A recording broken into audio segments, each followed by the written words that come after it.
Okay,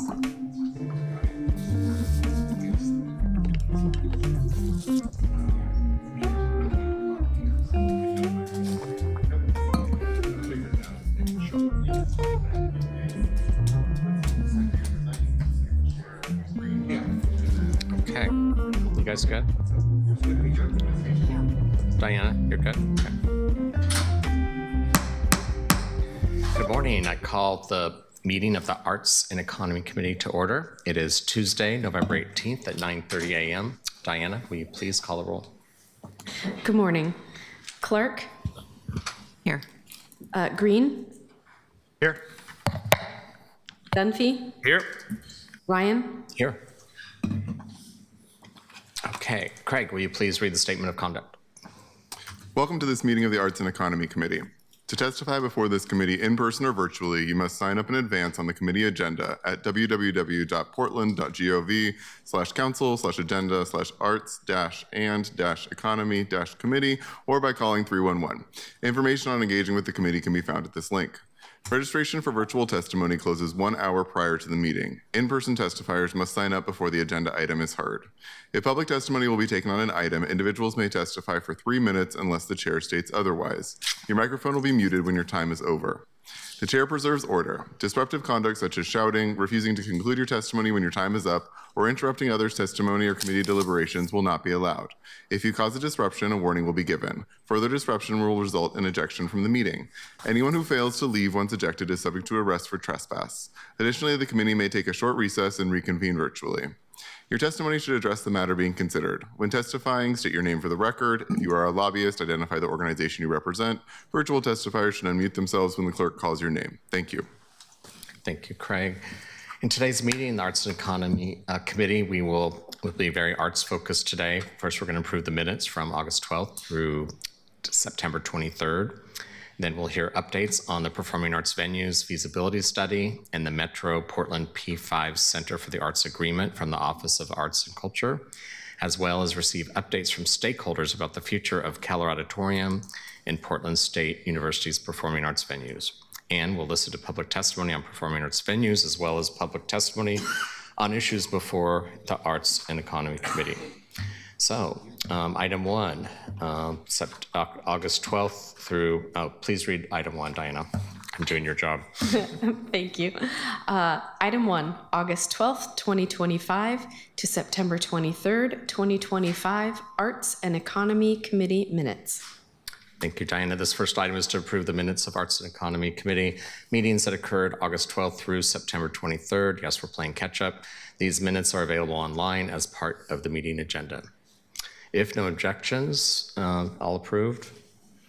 Leading the witness, thank you. Minutes are approved by unanimous consent without objection, so therefore they're approved.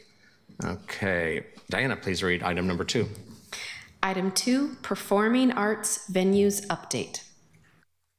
All right, it's my pleasure today to bring forward updates on Portland's performing arts venues and have the opportunity to begin a robust conversation about the future and vision for our world-class performing arts venues. I got to tell you, as a former city commissioner who had the assignment for 18 months and now having it be an oversight of this committee, I'm just aware of how important the arts ecosystem is, and also that we're really at a crossroads. It needs care and feeding. It needs a lot of attention, and it needs a lot of strategic direction. So next we will hear from, we're going to have Director Montez of the Office of Arts and Culture. She'll set some context for us as we collectively understand that our performing arts venues in Portland are an interdependent system of venues operating under the Portland P5 structure that has been and continues to be operated and managed by Metro via MERC. This is an unusual arrangement and one that has challenged transparency and operational agility. It's promising that the city is now evaluating the operational agreement with Metro with an eye to making adjustments, keyword, in this relationship. Charity, if you could come up. Welcome.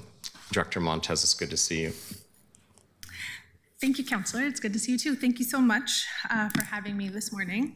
For the record, my name is Charity Montez. I use she, they pronouns, and I'm the Director of the Office of Arts and Culture.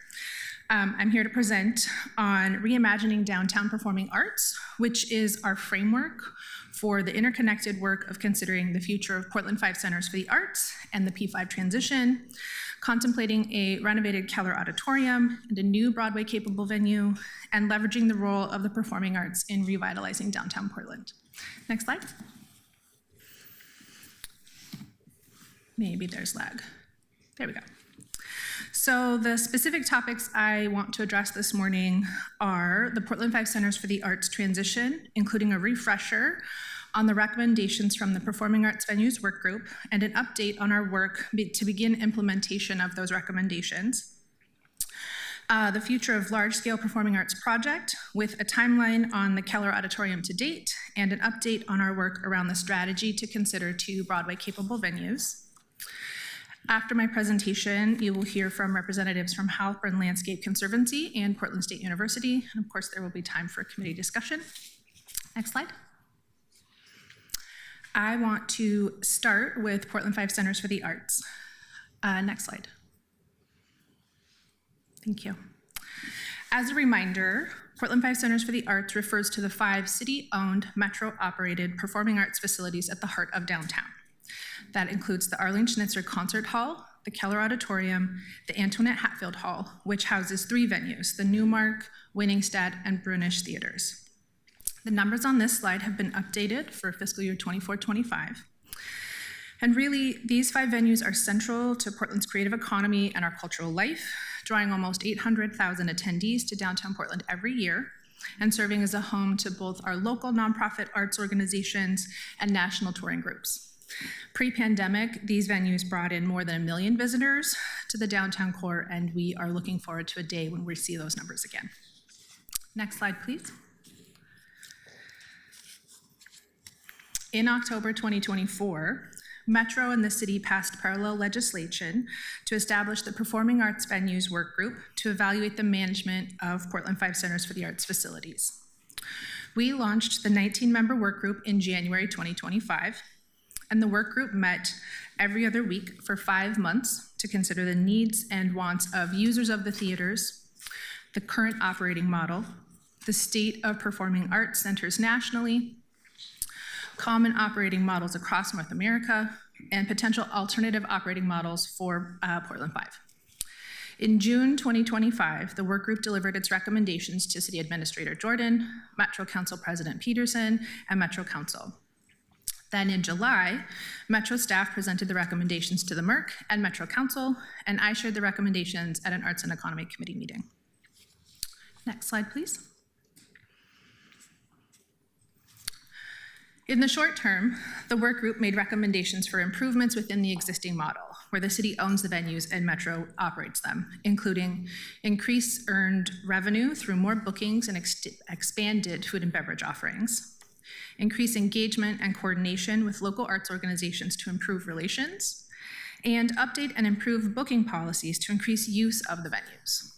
Metro has already started some of these recommendations. Next slide. The work group reached consensus that the backlog of deferred maintenance and necessary building modernization, upgrades, and replacements impede Portland 5's ability to operate efficiently and effectively. The work group also concluded that the current practice of funding capital maintenance with operating dollars is unsustainable and not best practice. They recommended capital planning begin immediately, including conducting facility condition assessments and identifying new funding sources for capital. Metro is leading on the facility condition assessments, which are underway right now on all 3 buildings, and we expect to have final reports by the end of the calendar year. And then I'll talk about new funding sources later. Next slide, please. The current 2-government model, with the city owning the theaters and Metro managing them, was not recommended by the work group. Instead, the work group recommended that the city and Metro begin preparing a plan for dissolution of the intergovernmental agreement while the city works with stakeholders to continue assessing options to identify a new long-term operating model. As the owner of the buildings, the work group recommended that the City of Portland be the single entity responsible for continuing the work to determine the most effective operating model for the Portland 5 Centers for the Arts. Next slide, please. The work group did consider numerous operating models and recommended these 5 scenarios for further study, all assuming continued city ownership of the venues. An existing or newly formed nonprofit organization manages operations. A local or national for-profit venue operator manages operations. A Portland-based university with an interest in programming manages operations. The city manages operations in-house, or the venues are separated out under multiple venue operators with different operating models. Next slide. Following the work group's recommendations, the city and Metro are actively negotiating dissolution of the IGA. We are working towards what's called termination by mutual agreement, with a termination agreement that outlines the terms and timeline for transferring management either back to the city or to a contracted third-party operator, like in one of those scenarios from the previous slide. As this is an IGA, this is on the administrative side of the ledger for the city, and no city council action is required. However, Metro Code does require Metro Council approval for any agreement that transfers a function of Metro to another government. So on Thursday, November 20th, this Thursday, Metro staff will present an ordinance to Metro Council that authorizes COO Madrigal to enter into a mutually agreed upon termination agreement with the city by December 30th, 2025. If the city and Metro cannot negotiate a mutual termination agreement by that date, the ordinance would then authorize COO Madrigal to notify the city on December 31st, 2025, that Metro is unilaterally terminating the agreement, effective June 30th, 2027. In either scenario, the city would be responsible for management and operations of Portland 5 Centers for the Arts starting July 1, 2027. And again, that could be through bringing operations in-house or by contracting with a third-party venue operator. Next slide. Now, I'd like to shift to the future of large-scale performing arts and share a project overview, starting with the existing Keller Auditorium. Counselor. Just to pause here, Yes. we're going to try to save most of the questions till the end, but because you just gave us some new information, I want to know if there's any technical questions from fellow counselors. And I see the hands are up. Councilor Green. Thank you, Chair Ryan. Just a technical question. So if the agreement ends at the end of the calendar year, I see that there's a sort of 6-month gap there between the termination and then the actual IGA ending. Can you describe a little bit what happens in that 6 months? It's actually 18 months, so 2027, not 2026. Okay. And the termination agreement would indicate that it's effective. Basically, the way the IGA is written now, if we come to a mutual agreement to terminate, we can set the term and the timeline. Okay. If the city were to unilaterally decide to terminate the agreement, that transition would be 6 months. And if Metro unilaterally terminates the agreement, that transition time is 18 months. So we're sticking to that, closer to that 18-month timeline for the transition. Okay, that's helpful. Thanks. Yeah, great question. Councilor Clark. Thank you, Mr. Co-Chair. Two questions, Charity. You talked about getting an assessment of the condition of the P5. Yes. And you said that you hope to have that by the end of, what did you say, next year? Oh, no, this year. This calendar year. Okay, just wanted to clarify that because the council's asset management plan, the one that the administration is preparing for us, hopefully all of the P5, all of our venues will be in that asset management plan. And that's coming to us in less than a year from now. And that's to create a standardized approach on asset management across all the assets, all the bureaus. But I just wanted to clarify the timing on that. So you'll have that done before the asset management plan comes to us. That's correct. Okay, great. The other question I wanted to ask you was about, one of the recommendations was to look at third-party models. Do you have models in mind, or can you give us more information on where those might be, other communities that have different ways of managing their venues? Yeah. The most common way to manage a venue is through nonprofit operators.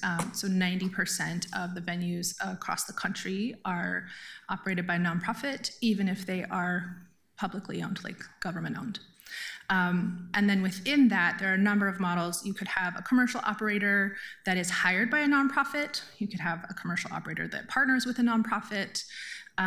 There are a number of ways you could own and operate the model. You know, the venues, it varies, I think, but the key is that there were no clear recommendations from this work group, and they recommended that we do more work and understand the landscape and what's available and what makes sense for Portland before we determine the most efficient operating model here. Can I ask one more question, Mr. Co-Chair? I would really appreciate knowing more about what some of those examples are. A little more information on what other communities have gone from nonprofit to subcontracting with a commercial. Just a little more information about that would be helpful for me. Thanks. Absolutely. We do have some case studies that were put together from our venues consultant as part of the work group, and I'm happy to send that to you. Terrific. Thanks. Thank you, Councilor Clark. I'm so happy we're getting this update, and some of the information is rather new to me. I want to ask this, is the June 2027 date the latest that could happen? The dissolving of the IGA? It is not the latest. It is the date that has been proposed by Metro and that we are working toward in our mutual termination agreement. If we don't negotiate the mutual termination agreement and Metro decides to unilaterally terminate, that is the date. That will be the date because that's 18 months from the date they will notify us. Okay. In full transparency, no one will be surprised. I'd like to see it terminated as soon as possible. So I'm trying to figure out what that pathway is. Got it. Counselor, I would say that we feel confident that 18 months is enough time for us to consider other operating models and or do the work of transferring staff and operations from Metro to the city. And who's representing the city at the meeting on Thursday? We are not attending the meeting on Thursday. It's a staff presentation. A staff presentation to the Metro Council? It's a Metro staff presentation. Councilor Dunphy's saying something. You're attending? I am. Well, there's that. So I think I misheard you. I thought this was an action at a Metro Council meeting. It is an action at a Metro Council meeting required by Metro Code. So Metro staff will be presenting an ordinance that authorizes the COO to sign the termination agreement with the city and enter into the termination agreement or unilaterally terminate. And the city, of course, is being discussed at this meeting, correct? Because we're part of this, okay. So I'm still confused why we wouldn't be attending the meeting. And I'm just, but now that, I think I'm gonna have you go, Councilor Dunphy. I'm kind of curious what you might say next. I'm turning over to Councilor Dunphy right now. Great. Well, first, I was invited by Metro Councilor Wong to come and testify on Thursday. So I will be presenting and happy to work with folks on this committee to, and with Charity to craft my language specifically. To that end, though, if collaborative negotiation and a unilateral dissolution both envision an 18-month timeline, what is the nature of the negotiation that's happening? The negotiation is around the terms of the transfer. So the timeline is one thing, but the process, the sort of rules of negotiation and how we are working together through that timeline. The unilateral termination has very clear language in the code, or in our consolidated agreement. Unilateral termination defaults to that. It was written 20 years ago. So we want to have, we have more things that we'd like to include in that termination agreement. Okay, thank you. Yeah, anyway, as I was, to Chair Ryan and members of the committee, I was on a conference call with Councilor Wong about this, and he invited me to come and speak. So I will be there Thursday morning at 11:15, I believe is what it is. So And can you tell me what you're going to say? I haven't written it yet. Happy to work. Except that we know the city, I personally know that we agree with the conclusions that this needs to be moving towards city ownership, and we won't be talking about the operations model. We don't, obviously that is still to be determined. That was satisfying to hear that transparency. Thank you. Councillor Clark? Yeah, I'd just like to know a little bit more about what the implications are for the city of the transfer, all the different elements of it. This is new to me, and it's been 20 years, but what exactly would the impact be on the city? I mean, are we assuming staff are transferred? What are the liabilities? I'd like to know a little bit more about that. Yeah, so it's actually, that's a great question, Councillor Clark.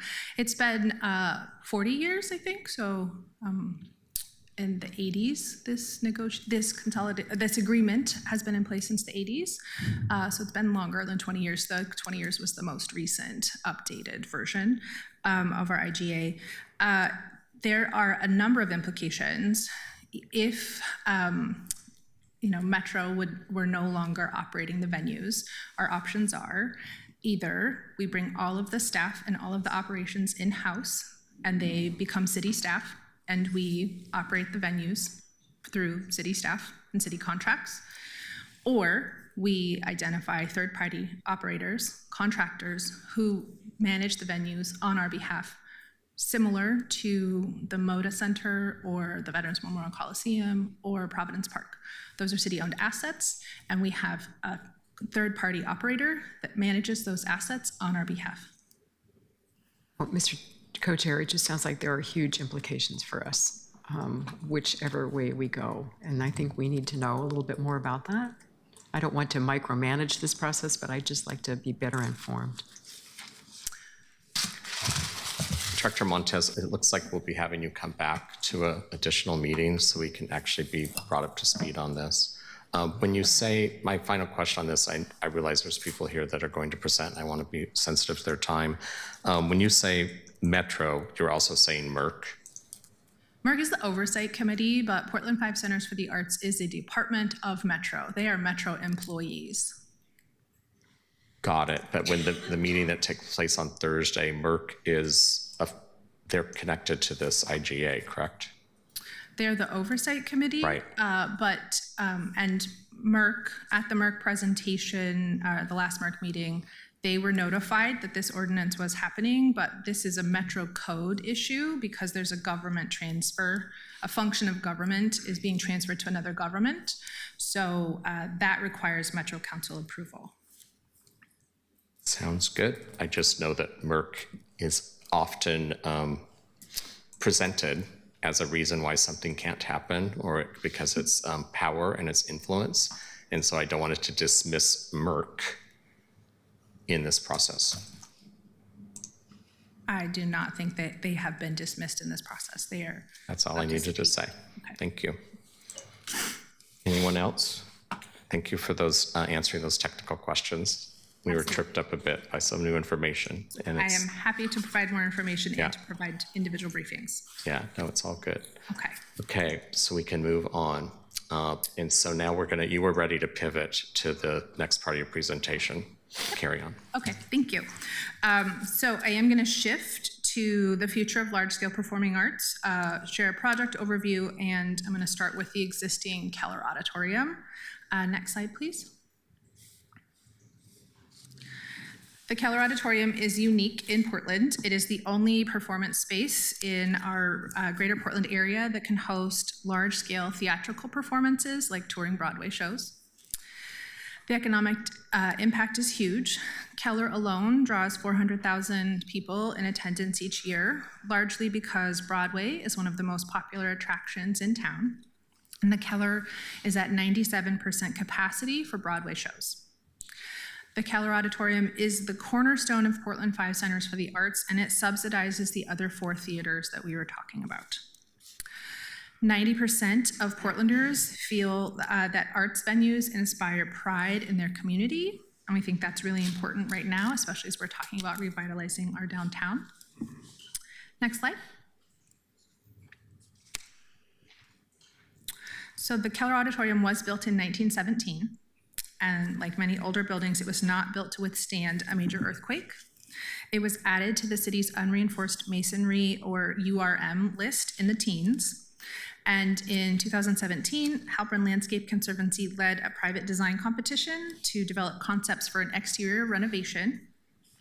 From 2018 to 2021, the city's spectator venues team led work on a seismic report that identified options for structural renovation, a major renovation, or new facility. And from 2022 to 2023, City and Metro partnered with Halpern to further develop that renovation concept. They each gave Halpern $200,000 for a total of $400,000, and you'll hear more about the renovation concept shortly. And then I'm going to pause there in our timeline, and we'll come back to that in a minute. Next slide, please. First, I wanted to give additional context on the importance of Keller's economic impact. So a renovation would take 24 months, and closure for that amount of time without an alternative Broadway venue would result in nearly $100 million in lost output. And output here is defined as the value of the production of goods and services supported by operations of the Keller Auditorium. It would amount in 336 lost jobs, $42 million in lost labor income, and $5 million lost in local and state revenues. And this is 2024 numbers. Next slide, please. So back to our timeline and keeping those impacts in mind. From 2023 to 2024, the city explored a new facility. We ran a solicitation for potential new sites and new partners. We received 7 new proposals, and 2 were selected for additional development, Lloyd Center and PSU. They were each given grants of $50,000 to further develop their proposals.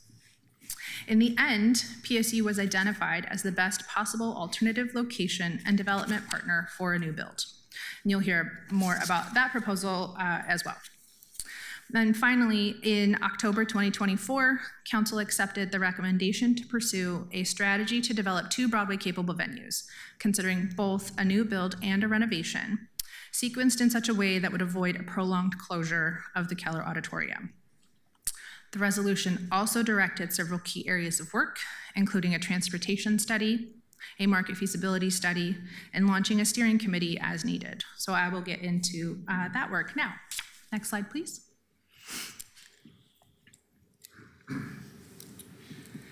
The city's spectator venues team led on the transportation study and contracted with DKS Associates. Scope of work for the transportation study included looking at 3 potential performing arts venue scenarios: a renovation of the Keller Auditorium site, including potential street closure on Southwest 3rd Avenue, new construction at the PSU site on Lincoln, and combined uses at both locations. In June 2025, DKS concluded their study, which did not identify fatal flaws for any of these 3 scenarios. As next steps, DKS Associates did recommend coordination with PBOT on a lane reduction pilot project at Southwest 3rd Avenue to improve pedestrian circulation and safety at the existing Keller site, and incorporating traffic impact reduction treatments at the PSU site as that project design moves forward to reduce queuing on the Southwest 4th Avenue off-ramp. Next slide, please. The Office of Arts and Culture contracted with Hunden Partners for the market feasibility study, which launched in July, and will consider the viability of 2 Broadway-capable venues in downtown Portland. The market feasibility study will tell us what the market in Portland can bear from both the audience demand side and the venue renters, arts presenters, supply side, and will provide recommendations on the most viable pathway for venue development. In August, Hunden was in Portland for 2 full days of site visits and stakeholder interviews with resident companies, arts presenters, venue owners and promoters, and more. And then in October, surveys went out to audiences and venue users alike. You may have received an email with the survey yourself. That survey closed last week, and we received well over 4,000 survey responses. We anticipate the full market feasibility study will be completed by the end of December, and we look forward to sharing the results and findings of that study in the new year. Next slide, please. In August, we opened applications for the Future of Large-Scale Performing Arts Steering Committee. Applications were open through the first week of October, and we received interest from Portland, Los Angeles, New York, and beyond. Applications were reviewed by a staff committee, and appointments were approved by DCA Oliveira, and members were announced in early November. These 11 steering committee members have technical expertise in architecture, construction, finance, fundraising and development, performing arts, public-private partnerships, real estate development, urban planning, and venue operations. The steering committee will meet 6 times between December 2025 and June 2026, and will review recommendations from the Performing Arts Venues Work Group, results from the transportation study, findings from the market feasibility study, potential funding and our partnership opportunities, and more. The steering committee will make culminating recommendations on next steps and direction for the future of large-scale performing arts to DCA Oliveira by June 30th, 2026. Next slide, please. In parallel with the technical steering committee, Mayor Keith Wilson has invited key stakeholders of Portland's performing arts ecosystem to join his ex officio table. These 15 stakeholders will meet 4 times in early 2026 to review the details of our studies and provide guidance on a decision as the city considers the future of the Keller Auditorium and the potential of a new venue at Portland State University. The goal of this group will be to provide a recommendation on the best course of action. And then finally, I don't have a slide for this, but I did want to mention Councilor Clark's budget note regarding the Keller Auditorium. We are on track to develop a financial plan for the Keller renovation, informed by both the transportation study and then the market feasibility study once it's completed later this year. And we'll be able to provide that plan to both Mayor Wilson and the appropriate council committee, maybe it's this committee, by April 30th, 2026. That concludes my staff presentation. I am happy to take questions now, but I think I'm meant to turn it over to Halpern Landscape Conservancy for their portion. I think we should have some technical questions. There's some hands up. I'm going to go ahead and start it off by saying when you went back to the one about the feasibility studies, it was the slide that looked at traffic studies and such. Yes. Could you go back to that, please? Yes, please. That is the traffic study. Forward 2 slides. Is it that one? No, I think you meant the The next one. transportation study. It's the next slide. I should have stopped you There we then. go. It says no fatal flaws, but there were some concerns, right? Yes, considerations. What were they? I didn't hear those. The considerations were around 2 things. The initial study asked to look at a closure of 3rd Avenue, and that a full closure of 3rd Avenue was not a recommendation. I think as they got into the work, it was clear that that is a place where a lot of folks are dropping off and picking up, and folks with mobility issues might need access to the venue from 3rd Avenue. So their recommendation on the next steps, they were to do a lane closure pilot project or a lane reduction. So not closing the full way, but considering closing the lane and the parking on one side. That they recommended a pilot project before looking at a full lane reduction in that location. Additionally, they wanted to make sure that the PSU site is looking at ways to reduce queuing on the Southwest 4th Avenue off-ramp. So they didn't say it was a fatal flaw, like you can't do the project, but what they said was you really need to consider, how are you making sure that folks are coming in multiple directions, maybe parking in different locations, that the main entrance for folks coming off the freeway is not right next to the off-ramp, but further down the property, and other considerations like that. So they recommended that PSU keep that in mind and look at ways to reduce the impact of traffic in their design. So it was a 4th Avenue ramp coming from the freeway, so ODOT's also was involved? Not at this time. These are really, these are high-level transportation studies. We were directed to look at this work to see if there were fatal flaws before we actually have design concepts for these. So there will be additional traffic studies as required when these plans start to move forward. And what about Lincoln?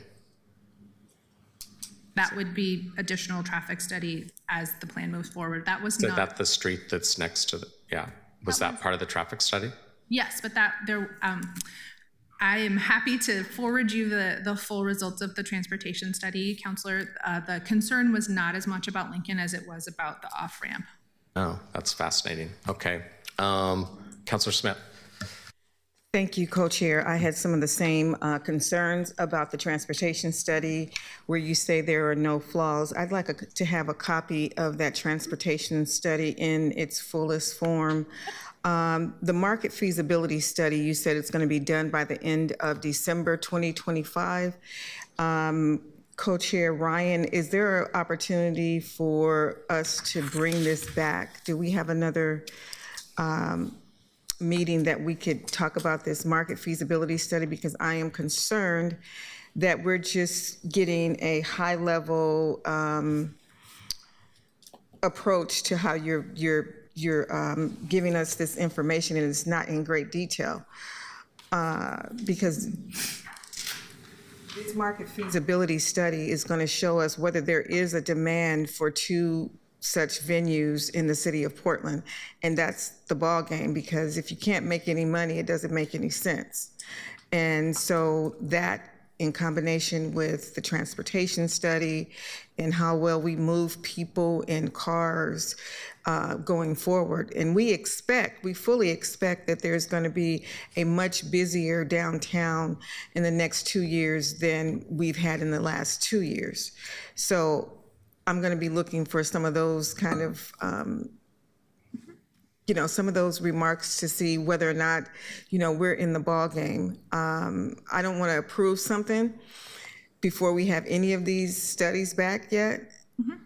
And I think that it's important for all of us to have a open process so that people can comment on what we've learned.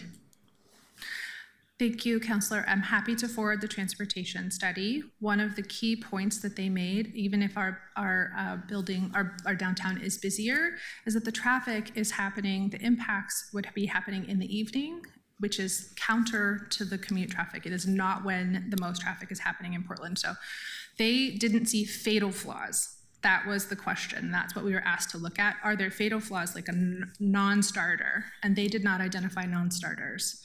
But both projects are still conceptual, and until they have they're in land use review and permitting, they will have other traffic studies that they need to do, deeper traffic studies that they'll need to do at that time. And I don't have those, but I will forward the transportation study to you, the full results. And then I have been clear that the market feasibility study would not be complete until the end of this year. We are in the middle of that work, and I'm so happy to come back or to provide briefings. After the first of the year? Yes, once we have that study. Perfect. Thank you so much. And in real time, we've been wanting to have them come back as well as we get new information today. So thank you, Counselor. Who's next? Counselor Clark. Thank you, Mr. Co-Chair. Just 2 comments. I need some clarification on the timeline. Okay. But first, let me just say that I did read the transportation study. And while it may say that there are no fatal flaws, there was really no design to work off of. So we're going to have to come back with a closer look at transportation at some point. And I don't know where the funds for that came from, or if we have the resources to refine that study. It's not something that we would need to do. It's something that the design teams would need to do during their permitting process. Oh, okay. All right. That's interesting. Because I am really concerned about what the impact would be in that area, Fourth, with a light rail. I mean, it's kind of a spaghetti over there. I need some clarification, just review for me, Charity. So the feasibility study is going to be completed, and maybe we'll hear about it at the first of the year in this committee. But then the technical committee, they are meeting this December to next June. I think I heard you say that. Is that right? June 26. Yes. And then the ex officio committee, the large table, then they're starting when, did you say? They are starting in January, and my understanding is they will meet approximately 4 times, so through April. Okay, so they won't have the benefit of what the technical committee has come up with. They will have the benefit of some of the same studies, but really I think that they're conceived as 2 different committees, both providing inputs to leadership. It just seems like the timing is a little bit off. And then you referenced my budget note. I think that's coming due in April. It just seems like the timing is a little off here, but maybe that's something that we can work on with the mayor's office, or maybe there's some flexibility there. It just seems like that doesn't quite stack up, but thank you. Thank you, Councilor Clark. Councilor Green. Thank you, Co-Chair Ryan. And thanks for pausing to flag the transportation study to have a little bit more dialogue around that. That's it's important for this. I think I just want to voice a little concern about the idea that we shouldn't close 3rd Avenue in front of the Keller. I think a critical piece of that redesign concept and the opportunities that it poses for the downtown core is this idea of a plaza that is really about space activation as much as it is about access to the venue. And I think, you know, even in some renderings, I've seen bollards blocking that space. So I think that there's a way to thread this needle to where we can say, look, we can have the opportunity to bring in a van of folks who want to visit and, you know, get sort of very close access without envisioning that space as being still a street. I see that there are some members from the DNA down here, and maybe you're going to do some testimony today, and I would like to hear from you on that when you do that testimony. But aside from that, I really look forward to seeing that transportation study, and I thank you for the dialogue on it. And Councilor Clark, I think our intention is definitely to schedule a follow-up meeting to review a deep dive of the market feasibility study when we have it in the first of the year. So, Thank you, Councilor Dunphy. Thanks. Charity, did the transportation study focus on not just guests arriving, but did it focus on the use by the professionals at the Keller? One of the infrastructure challenges I've heard specifically is around load-in, and that it requires shutting down a street entirely, getting a permit to shut down the street, and then trying to load the semis in. Did they focus on that as part of this study? Or like broadly how the facility is used? That was limited. Okay. I think we need. I mean, I've heard from the operators of the Keller that there are some real logistical challenges here that I think really do need to be thought of in whatever the next final status of this is going to be, because the city has grown around it, and it is not really meeting a modern Broadway-capable venue in that regard. So something I will be watching for. Thank you. Thank you. Okay, thank you for taking those additional technical questions. We'll obviously all of us will be in touch with you and your office. Thank you. And now we have representatives of Portland State University to give us updates on their evolving plans to further build a performing arts campus that will be a regional performing arts educational and workforce development hub. I will now turn this presentation over to President Ann Cudd. And Ann, Madam President, please introduce the panelists that you have with you today. Thank you. And the floor is yours for 15 minutes. Thank you very much, councilors. Good morning. And for the record, my name is Ann Cudd, and I'm the president of Portland State University. And I'm joined here by Sarah Schwartz, the president of the PSU Foundation, and Chris Oxley. So I want to kick it off, though. First, thank you for inviting us. I can't stay for the full session today, but I wanted to make time to be with you at the outset to say why Portland State is so enthusiastically bringing our expertise and our resources to this table. Our why is crystal clear. We are here to support our students, to grow the university, and to serve the city. Let's start with the students. More than 80% of PSU students are from within Oregon. and almost all of them stay here when they graduate, fueling our economy and creating stable communities. Our College of the Arts is a university signature because creative industries are vital to Portland. The college encompasses 4 separate, highly ranked schools: a School of Art, Art History and Design, a School of Film, a School of Architecture, and a School of Music and Theater. And you may know that our choral music program is world-renowned. If we also consider the hundreds of performances and arts activities we host on campus each year, PSU is actually the largest and most dynamic public arts organization in our metropolitan region. Given all that, we are, of course, interested in providing exceptional facilities, not only for students and faculty, but for our entire community, in an area where PSU is so well positioned to grow enrollment and advance our region's creative industries. Our why is also about ensuring PSU's future. Portland State has Portland in its name. Our futures are tied. We have a vested interest in the vitality of Portland and in the vibrancy of the Portland brand. But our why goes far beyond university enrollment. As an urban public research university, our mission is to serve the city in every possible way. We do that, first of all, by providing students from all backgrounds the knowledge and skills they need to successfully enter the workforce, support families, and contribute to Portland's future. We do that by anchoring Southern Downtown with our 44-acre campus, populated by 20,000 students and 5,000 staff. We do that with nearly $2 billion in annual economic impact and with $1 billion in complex construction projects over the last 12 years. During that period, PSU has been downtown's most active capital developer. And we do that by bringing our energy, expertise, and resources to the table when there is a generational opportunity to benefit the city where our legacy lives.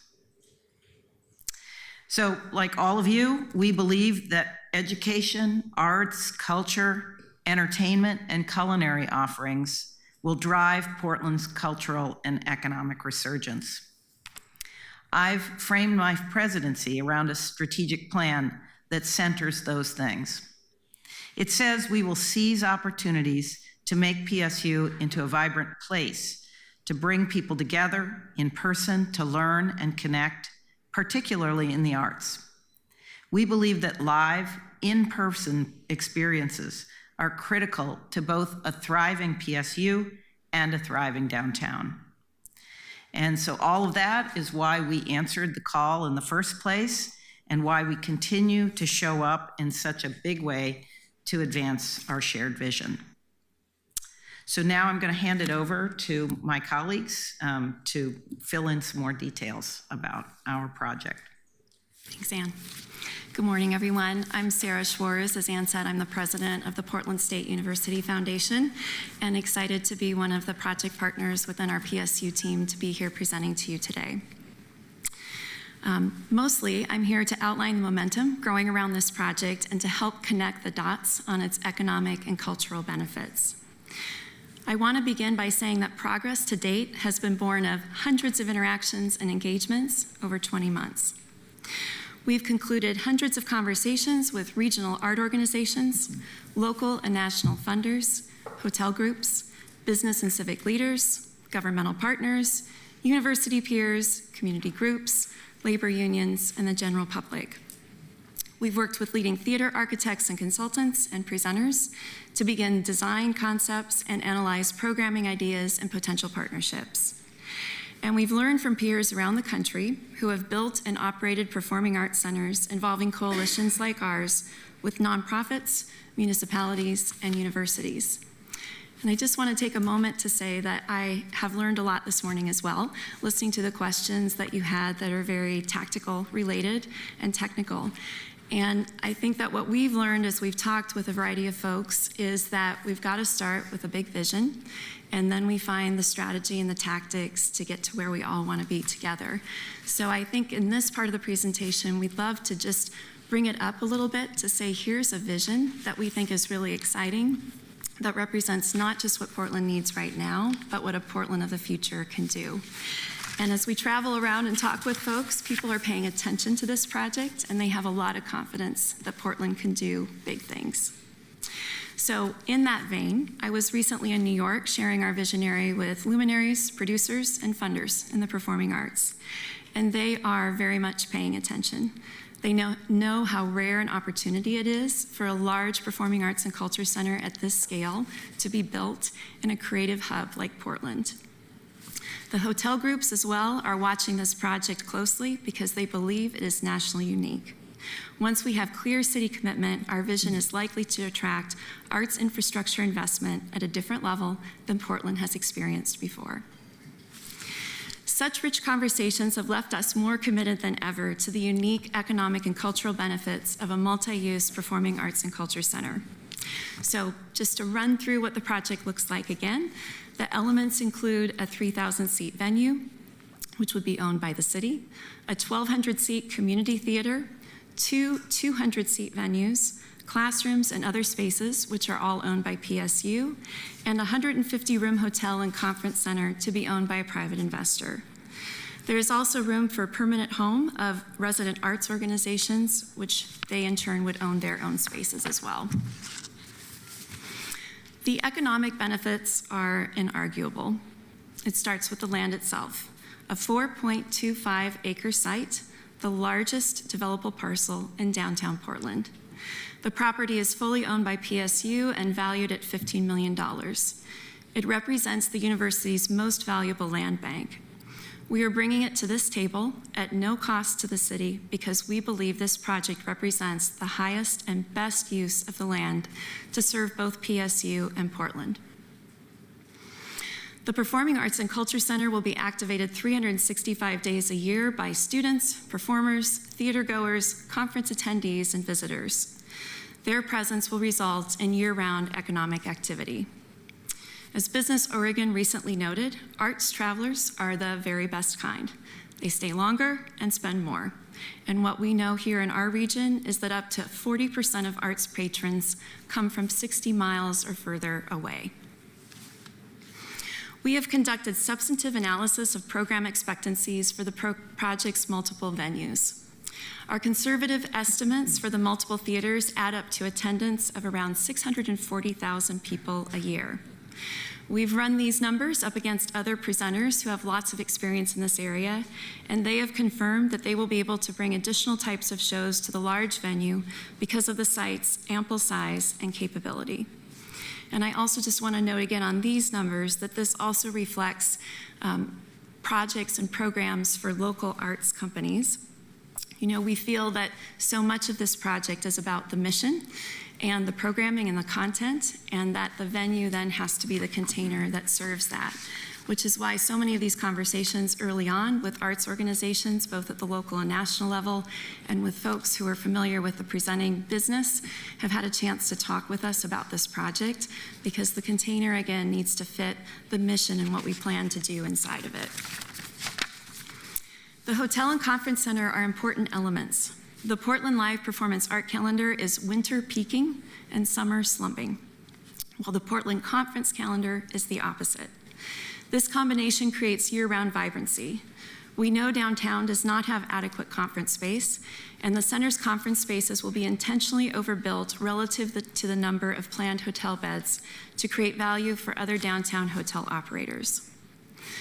In addition to that, around the Performing Arts and Culture Center site, there are more than 7 blocks of readily developable adjacent property with spillover economic impact potential of about $1 billion, and that's beyond the Performing Arts and Culture Center project investment. As a new construction project, the center will create more than 2,000 construction jobs and eventually support 300 permanent jobs. Critically, the Keller can remain open during construction of the center, eliminating the loss of 300+ jobs and a multi-year loss of Broadway economic activity, which Charity referenced in her presentation a few minutes ago. That fundamental truth is important to everyone in this room and around our city. The cultural and workforce benefits are equally important. Our numerous conversations have affirmed that a large Broadway-capable theater site with ample loading capacity and backstage space means the biggest, most spectacular, and future-forward shows can land in Portland. Presenters will be able to bring the kind of shows to our city that will continue to attract new patrons to downtown, particularly those important out-of-town visitors who seek parking, lodging, and great restaurants. We think we can become a center for gravity here on the West Coast in Portland for these types of presentations. We've also validated that the Performing Arts and Culture Center's capabilities and PSU's involvement could catapult Portland into a national hub for training of artists, arts management, and backstage professionals, turning Portland into a first stop for hiring skilled workers. The Performing Arts and Culture Center vision, of course, also goes beyond Broadway. As I referenced a moment ago, it's about the entire arts ecosystem. And I appreciated Councilor Ryan's comments at the beginning that now more than ever, that arts ecosystem feels very fragile and very important to support. So back to my comment that so much of this work is really looking at what are the greater needs of the full community, not just for today, but into the future, and how do we look at supporting them, not just with space, but also with resources to keep them healthy now and thriving far into the future. And as part of our project, we continue to look at the opportunity to raise funds just for helping to offset some of those costs so that we have full access for arts organizations into these spaces. The full range of these program opportunities for the center reflects that richness. Portland is not Portland without its thriving arts and culture scene. It's not just who we are, it's our city's future, and we are building toward that very bright future. With that, I'll turn it over to Chris Oxley. Good morning. Chris Oxley. I'm a venue development consultant and advisor based here in Portland, working on the Portland State projects. So thank you for having us today. What does Portland State bring to this project? Just want to talk a little bit about the opportunities that Portland State provides. We've talked about land, 4.2 acre plot, expertise, ahead of planning. We are the most active developer in the downtown core, and I think that's a point that is commonly lost. Our arts engagement from a regional perspective and arts and culture perspective is strong. As Ann alluded to, 4 schools of arts, museums, venues, world-class choir. And state support. We're bringing funds to this conversation. $137 million already secured in state bonding for academic spaces in the community theater. And philanthropy. A significant level of investment already pre-campaign, and we only imagine that will grow as our engagement with the city and this project continues to grow. Portland's present challenges have driven some of the most expansive civic visioning ever. It's been a long time since we had this many future forward projects in play and under consideration. 2 of those bring us here today. The appropriate future for the Keller and the Performing Arts and Culture Center at Portland State University. The truth is that considering both are critical components to a thriving downtown, it's our position that this should not be a binary decision of one over the other. We're not competitors in a zero-sum game. We see a vision for the arts and cultural ecosystem that is exceptional with both considerations for the city to consider. At the same time, it's important to say out loud that PSU, we believe we're an equal stakeholder in the Keller renovation. PSU's adjacency to the Keller and the Halpern sequence should not be undervalued, particularly from a development perspective. Urban universities throughout the world are essential to a thriving downtown's cultural, economic, and educational ecosystem. And as you heard from President Cudd, placemaking is front of mind for everything PSU does going into the future. If we consider these projects as phased elements of a larger vision, we are then talking about a 100-year opportunity for our city. We recognize that this moment requires diligence, vision, and action. We stand by the city in partnership and are ready to go to work. And with that, we've concluded our presentation. Thank you. Thank you so much.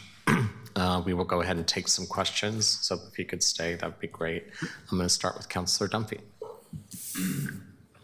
Thank you. I'm very enthusiastic about this proposal, not just because I'm also a Viking myself, but I think that it has the potential to realize some of the broader benefits of a performing arts venue that we haven't really seen at the Keller. In major cities, the arts districts tend to be really vibrant with a lot of restaurants and bars and small businesses, and we just really haven't seen that in the area around the Keller, whether it's geography or just with a built environment.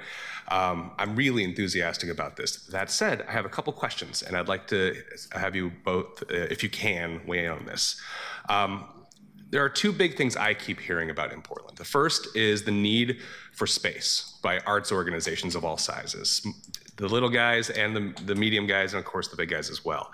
But also office space, rehearsal space, and performance spaces. Additionally, we have lost a lot of our workforce pipeline. PCC recently decided to cut their Sonic Arts program, and so we've lost a lot of the technical and professional training that is necessary to have this venue be a success and our arts scene broadly. How does your project contemplate helping both the space needs of smaller and medium-sized organizations and individual artists, and also building on that pipeline?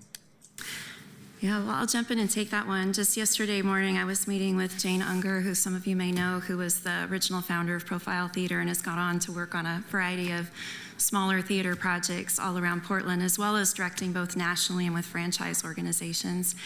And you're 100% right. I think for decades now, we've been trying to figure out the space question, both to serve at that large production and presentation level, but also to sufficiently have the right sizes and spaces. What we envision with the project, particularly as it relates to the PSU component, is over time, understanding from the community how to right size the options for the theaters that we've put on the table, and then to ensure that we're really paying attention to what the future looks like. So in another conversation, I'm learning about how orchestral organizations are looking for places with perfect acoustics that have smaller spaces to perform in. I've just heard about a play, which I missed, that was in town, where you sit in as if you're a part of an audience that's evaluating a jury, and you actually get to vote. And there's technology and all sorts of interactive and immersiveness that happens with that. So whether we're talking about the whiz-bang things that need to be able to happen at a Broadway-capable level, or we're talking about requirements for what's going to draw activity and excellence here to Portland, every part of this project needs to be thinking about what are the spaces that we need for our community, what are the spaces that are going to grow with us into the future, and what are the spaces that are going to provide new opportunities for us. Part of these conversations with folks in New York is there is desire to do more producing and growing and developing of shows here, whether it's in theater, dance, opera, you name it. But I think there's a whole opportunity that we haven't opened up yet in Portland and our community that we could do with a project at this scale and depth. Your second question, remind me? Councilor Dunphy, we have 8 more minutes to do questions here, because we have 9 people testifying. We need to hear from the helper people. Sure. So let's go quick. And I want to acknowledge that Dean Leroy. I also want to acknowledge that the Dean of the School of Arts is here. Can you please stand up, Dr. Bynum? You're so modest. Yeah, it's good to see you. Thank you. Councilor, as you know, I've spent my entire career in arts, music, entertainment, the live event industry, and spectator facilities. So the engine behind those things is very near and dear to me, from stagehands to the technicians that are behind the work. As we mentioned in the presentation, we'll have an exciting announcement at some point here soon, talking about workforce development, but this is front and center. At the beginning, starting and ending, we're an educational institution, right? That cares about the workforce and the economic impact of the university and what PSU is able to turn out in that regard. And so this is something that we look forward to engaging with you on in a more in-depth basis when we can. Can we go to Councilor Clark? All right, Councilor Clark. Thank you, Mr. Co-Chair. I'm going to ask some questions, and you don't have to answer them today. In the interest of time, you could just send me an email or send the committee members an email or our staff. I love the fact that you talked about this being a 100-year opportunity. And I know we're all anxiously waiting for the market analysis, but I just wondered, I want to hear more about your phasing, your ideas about phasing, and in that 100 years. And then the $137 million that you received in state support, is that targeted to any particular piece of the plan, the campus? And then you talked about city ownership of the 3,000-seat theater. Can you talk to us about the cost to the city, what you're projecting that would be? And if I can just get those answers in writing, that would be great. And you could send those to the entire committee. Thank you so much. Really appreciate the presentation. Thank you, Councilor Clark. Councilor Smith. Thank you. I had a couple of questions, and those questions were the 4.2 acres that are around the Performing Arts Center. Are those vacant lots, or are those lots with buildings on them? And you said that is the most desirable land. It's currently occupied by the University Hotel. Okay, so that's the old Red Lion Hotel. Is it a Red Lion? It was a Red Lion. It's You past got its me useful on- life, You is got how me we on like to that one. describe it. Portland has a rich history in Red Lion hotels, apparently. I have been around here way too long. Yeah. But so that 4.5 or 4.2 acres of developable property, that property is what's going to be used in the renderings that you have up? That's correct. And I had the same question about the $137 million in bonding from the state. I wanted to also find out what is that going to be used for? Was that targeted or directed towards a specific scope of work? Okay. And the other piece is, how do you see the Keller and PSU coexisting? I mean, give me I've been briefed on this, and I can't remember what the timeline is and how that would work. If you had your magic wand, what would that look like?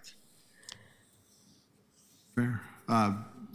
Co-Chair, is this Could you answer the question about where the money's targeted? I think that could be quick. Yes.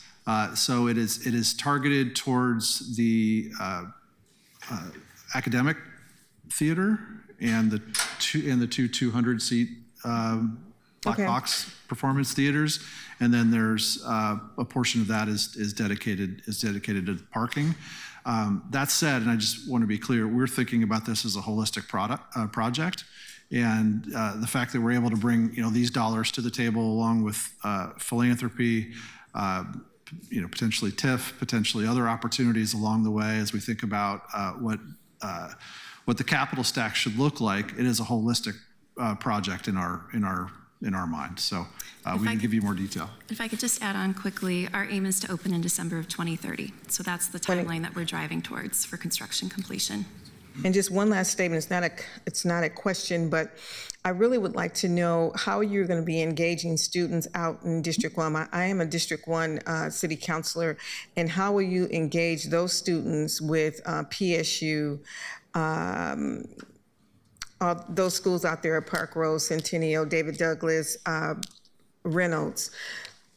How will you engage those students to make sure that they're a part of this whole full city process? Because if we go out to bonds, everybody's going to pay for this. And if the students out in East Portland are not taking advantage of some of the opportunity that's going to be coming, I'm going to have a real problem with that. Absolutely. I had a conversation last night. We put a group of stakeholders together, and we talked about specifically that. I would love to follow up with you and give you some insights as to how we're going to engage in that area. Perfect. Thank you.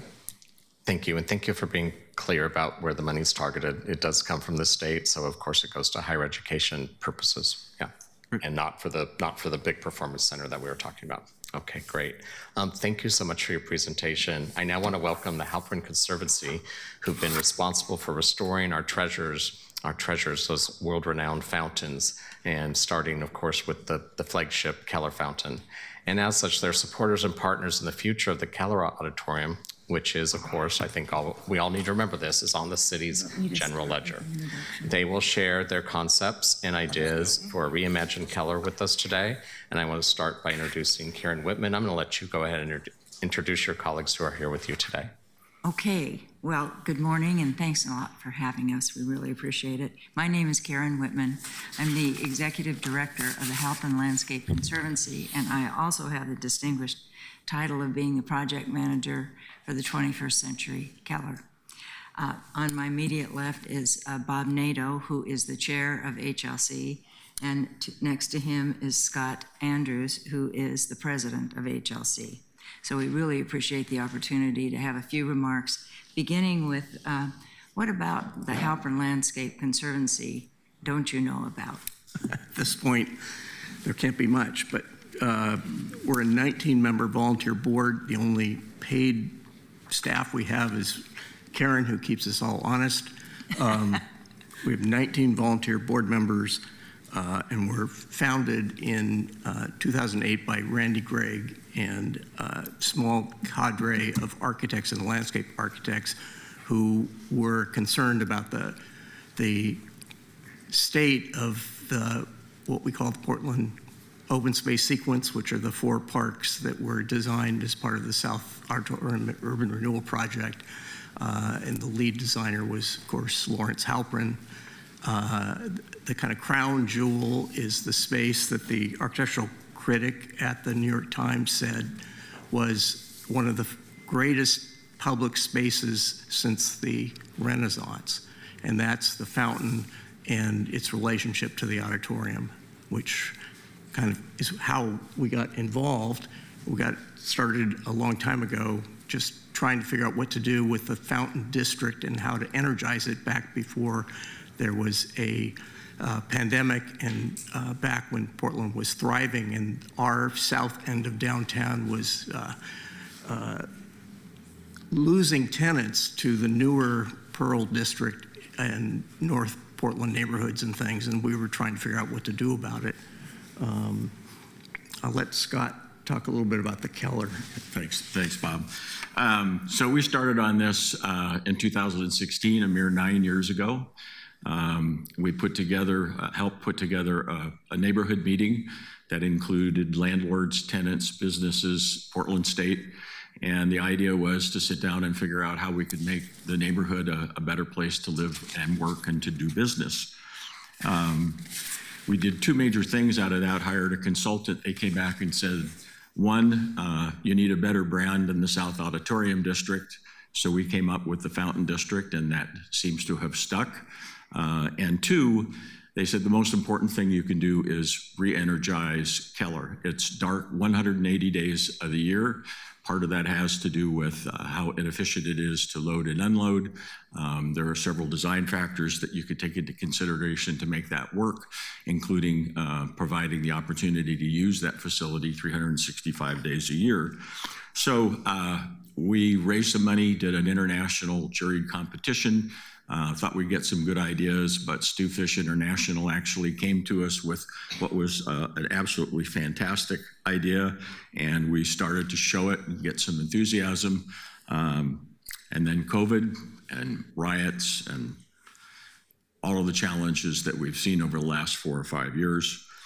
It wasn't until 2022 we picked up the ball again, but since then we have again focused on truly understanding everything about the Keller, how it's used, who uses it, what it costs, the good, the bad, and incorporated work that both we did and the city did into a design that, quite frankly, turns the building into the 21st century building auditorium we need, solves every single problem, and continues to be the catalyst to make that neighborhood thrive.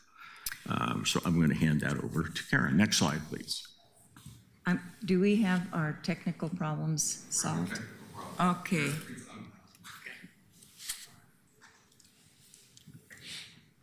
You're good, Karen. So while we should be on slide 3, Chris. So while we're waiting, I'm going to go on and say that it's important for you to know a little bit about our attitude. We have been partnering with the city on numerous projects since 2014, and we want to thank you. Want to thank the city for trusting us to be a good partner. We together did a $4 million capital construction project of the Sequence at a time that no one felt that it could happen. It would be called a tackle of the capital deferred maintenance list today. We also have a 5-year contract with the Park Bureau to provide enhanced cleaning and maintenance services for the Sequence. And the budget that we contribute for that is $85,000 a year. And of course, we are hosting as many events as we can through sponsorships, but we're very proud to have worked with PBOT recently on the Sunday Parkways. And we can claim to you that over 20,000 people came through, hiked and biked through Pettit Grove and Lovejoy. So let's go to the next slide, Chris, please. I'm going to give you a few highlights of the 21st Century Keller. There are, as has been said, there are 400,000 tickets sold for Broadway and other shows at the Keller. And I'd like to have you think about it differently than ticket buyers. I'd like to have you think about 400,000 people coming downtown to visit Portland in that destination, and keep that 400,000 people in mind, because we want to market to them to come to our new destination. Of course, we have talked about how important and iconic the fountain is, and now with the auditorium, and very important to the Keller, I think, is also linking us to the Sequence, which of course is to the south. So a lot of space that we can activate there. Very convenient. There are 3,000 parking stalls in the immediate area. So we built up the neighborhood just as what was envisioned 50 years ago. There's nearby transit. There are 500 hotel rooms, restaurants and bars. And I think the thing that we're most proud of is this is a safe and walkable neighborhood. So I want to move back to this 400,000 people. These are loyal and reliable people. They are the audience at the Keller, and they make it possible to subsidize all the other performance venues. And as has already been said, and we echo, it is essential. This facility is essential to the fragile arts and cultural ecosystem. So I would conclude then by saying we believe, as do others, that this project is a catalyst for Portland's next big steps. Next slide, please. A little more history. The Keller first opened in 1917 and was last remodeled in 1969.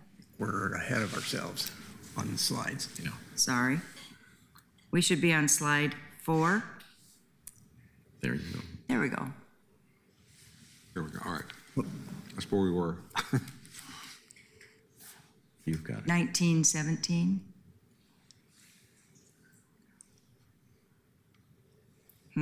Don't know. Not in there.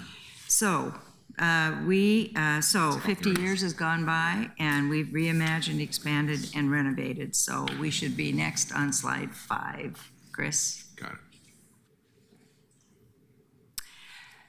The expansion adds 40,000 square feet.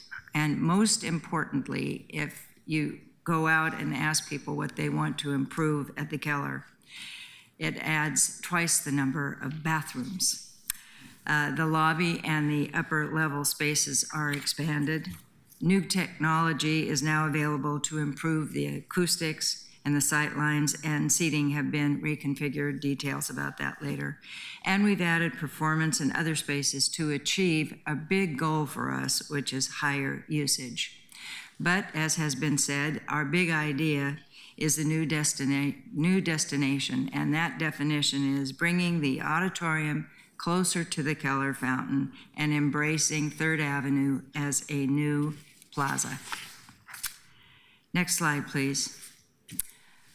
Along with the spacious lobbies at every level, there are new elevators. And when you enter the Keller now, you're going to bump right into a grand public stairway that takes you all the way up on each level to the 3rd floor.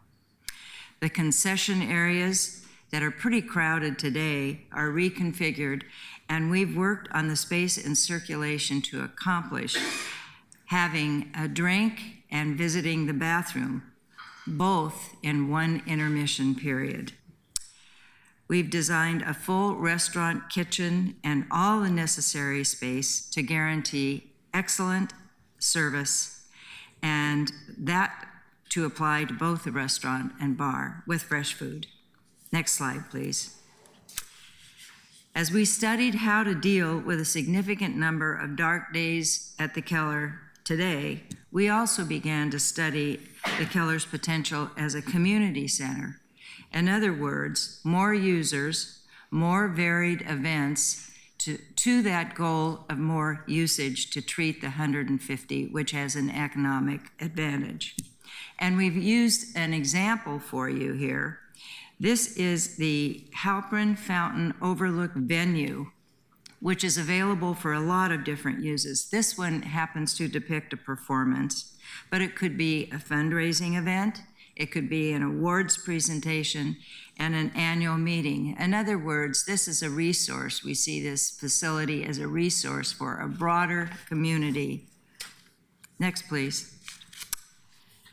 The rehearsal space has been expanded, and now there is natural light that has been added, and very importantly to its intended high-level use is a private entrance to the space from Market Street. Next slide, please. The new designated areas for the restaurant and bar, of course, have to be so they can see the glorious views of the fountain.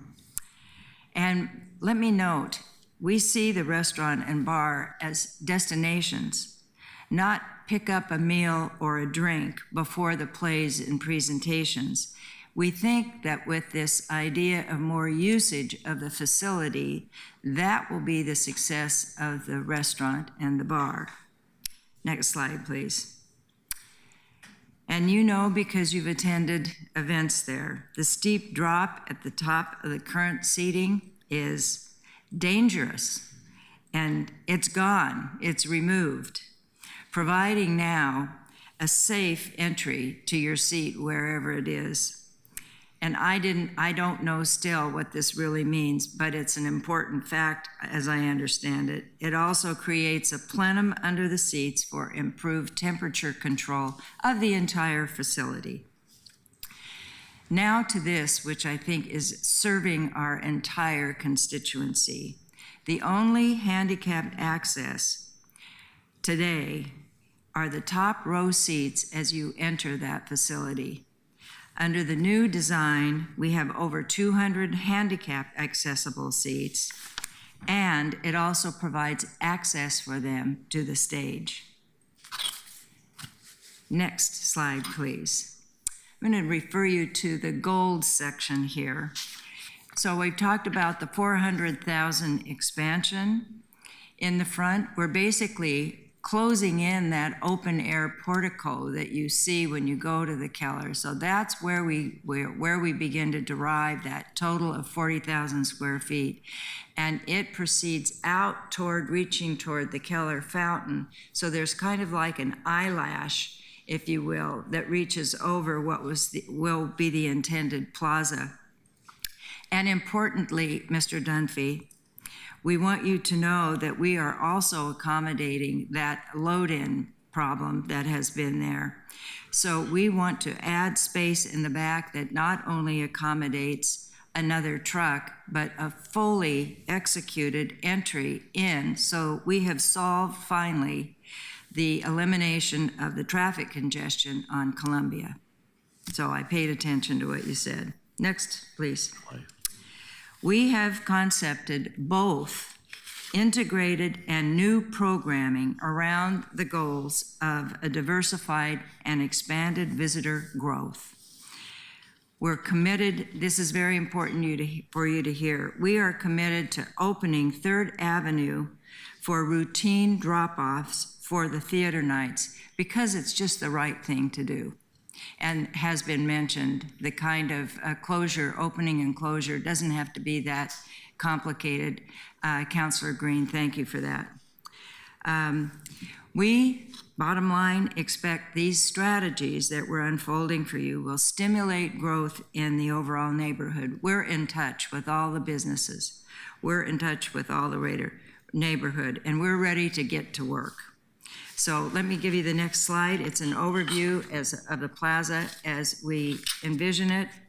And we have, now the next slide, please, is the timeline. We, of these 3, believe and recommend 19 months. You can see our total budget is 267.2. And the next slide is, as we've done with the sequence, we've been a financial partner of yours. We want to do that again. We think it's positive for the community and positive for the city. We've proposed a private fundraising goal of 50 to 100 million, 50 from philanthropy. And if we work with you on the considerable list of naming opportunities, we think that can rise to 100. We believe that that is realistic, and we have a plan into you that suggests that. We've also researched a GEO bond. Go to the next slide, please. There is a lot of detail there, but it sums up this way. The poll demonstrates both the affinity and the willingness to support a $200 million bond measure, an affinity of the Keller. Now, you can see the date on there. It's August 2024. You're going to tell me the bond market has changed. I know that, but I'm going to tell you something that hasn't changed, and it's the affinity for the Keller. I'll wrap up with this. While you guys are busy doing all the work on the resolution, how much we appreciate all of that, we're going to be busy supporting the development and activation of the Fountain District. And with appreciation for Councilor Clark, who drafted the budget note, we want to keep track of that because, as it was noted, there are a lot of people who are in the mix now and a lot of different timelines. We want to make sure that doesn't get lost.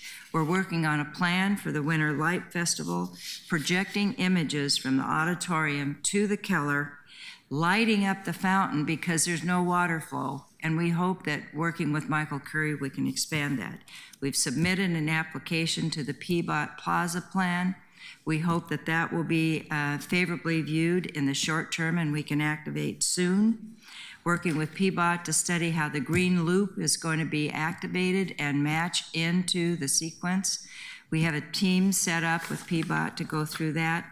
And finally, we are launching an outreach plan that will hit every residential and commercial building, talking about changes, plans, and opportunities in 2026. We're launching with the Coin Tower in late January. So to sum it up, all those cultural and economic goals that we have for the neighborhood, we think they're being realized, and with your support, I think we can move this forward. Thank you very much. Thank you. If you could hang out for a little bit for a couple questions. Yeah. Councilors, we have 9 people signed up, so I am going to ask that we only have 5 minutes for questions today. And Councilor Dunphy. Thanks. Does this proposal envision that this would be the PSU would functionally not, the PSU proposal would not happen, that the city's efforts would go solely into this, or is this or in addition to PSU? Or I'm on Chris Oxley's page. I think the only question anybody has is where's the money coming from and how can we work the timing? Sure. So it was our idea in the preliminary thing that came up with the resolution to say that is a vision. For Portland, we're all over it. Okay.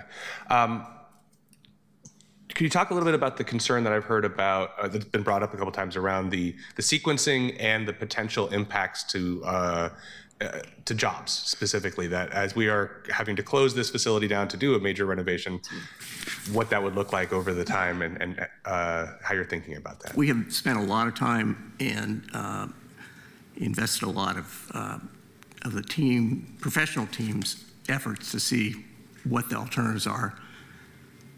There's in that slide, there's a number, and I don't remember, it's like $60 million.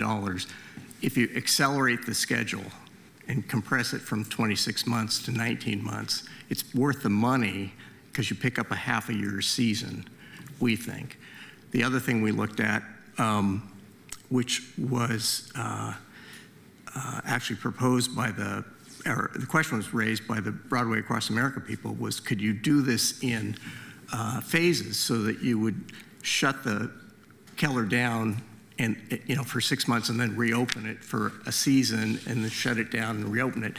I mean, you can do it. It can be done. It lengthens the project to 3 years versus 19 months and adds a lot of risk in terms of construction. But that's one alternative which would keep at least the Broadway shows, the Nutcracker, the big ones going. It would take a lot of coordination and it raises the cost significantly. And the third thing that was, we've been exploring from the very beginning was if you close the Keller for 24 months, if you took the savings, from not fast tracking it, could you take that money and create some kind of temporary venue? And in fact, the Stewfish architecture firm in London proposed to us that they had built a auditorium in London. It's the ABBA Theater. It's been up and performing, I think, for a couple of years now.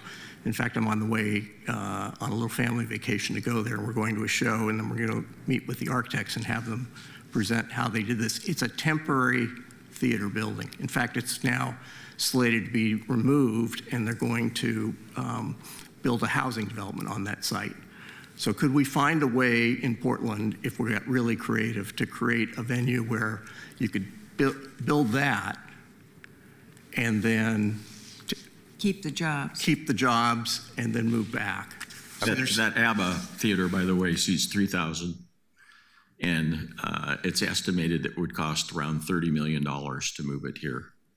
And it could stay and be used for many other things afterwards. I'm specifically worried about the Union Stagehand jobs. Yes, there. we are too. That is a big concern, too. especially because we know that those folks can be mobile and they will go where the work is. And Absolutely. if we lose them for 19 months, they're not coming back. We're not going to lose them. New long-term rents over in Seattle or Boise or wherever they end up moving. Yep. Did Broadway Across America weigh in on the alt venue idea? No. Okay. Thank you, Councilor Dunphy. It's been a concern for 3 years, and now we're moving to Councilor Smith. Thank you. Thank you for the presentation. I was very impressed with the early renderings of what we would do.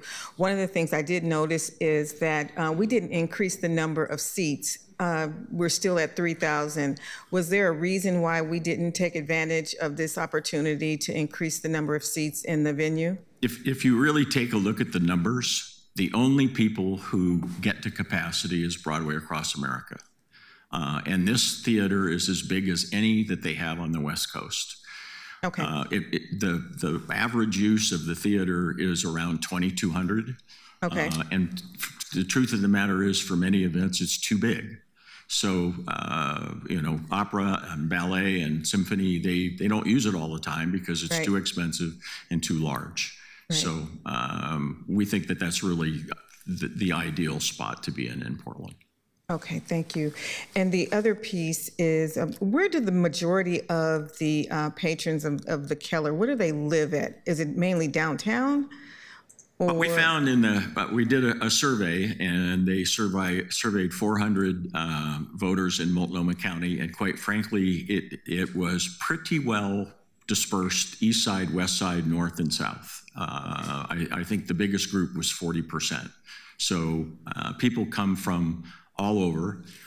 The other thing that came out of that, quite interestingly, was that 2 out of 3 people who, in that survey, who lived in the Multnomah County region, have been to the Keller at least once in the last 2 years.